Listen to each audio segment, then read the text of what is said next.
So ayan guys, andito tayo ngayon sa may barangay San Rafael, Barangay Hall. So meron tayo tinatawag na Bureau of Fire Protection.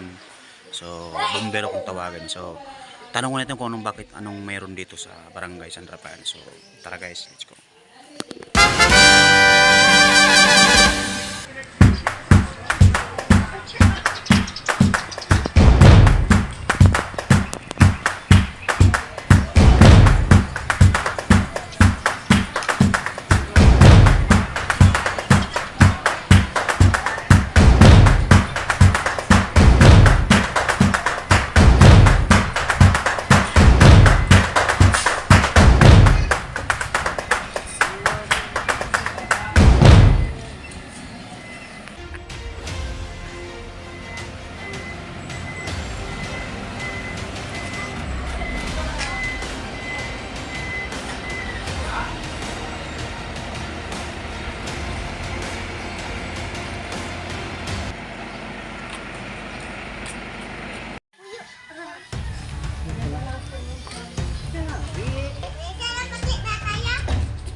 Hello sir, good morning. Anong gagawin natin dito sir sa may barangay San Rafael sir? Bali, magkakaroon tayo ng offline ligtas na pamayanan na nasa ibinigay sa amin ng DILG. Para actually ito sa barangay ito yung Okay. na panahon pa ni Secretary Anyo. Then magkakaroon tayo ng offline ligtas na pamayanan na kada zona gagawa ng formulation. Okay. Oh, yes! About sa protection plan. So ang mangyayari po nito sir, meron ka tinatawag na tinatawag na training or something ano? Bali yung unang pag-aaralan natin ay yung formula, yung may mga form na ay bibigay sa kanila kada zona para ilagay yung mga ano bang pwedeng may encounter o magkakaroon ng zonal intervention. Okay. Para kung may nagtitinda dito ng mga Yes. pares ng buti-buti o Okay. maano natin, yung area natin para maging safe. So ayan sir, opo.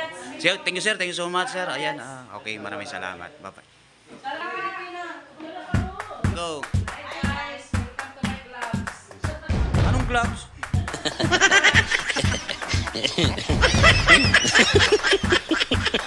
Ano pa?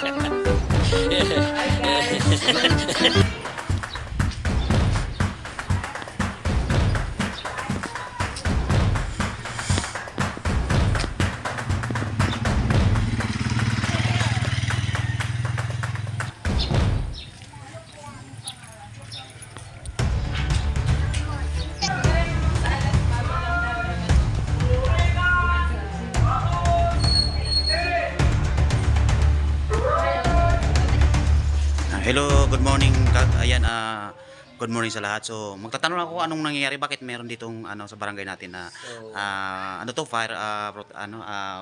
water tank. Oh yes. Kaya nandito po ang BFP sa barangay natin is to conduct training para sa Upland Ligtas Pamayanan ng Bureau of Fire Protection para sa Fire Prevention Month for the month of March. Ay, wow. Oh, Thank you so much sa iyo na kagawad Brian Nasaria. So, maraming salamat. So, yun pala. So, ayan.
Morning!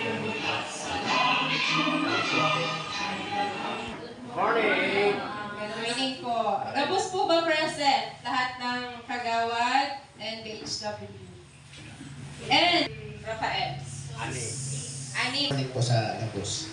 Bali, ati pong gigibuntang OLP ligtas na pamayanan ay about sa pag-formulate niya na sa atin na barangay, sa mga zona-zona para maging ligtas kita sa kasunod. Hindi po sa bid. So, wala po kaya pinalagpaili po kami sa indong niya.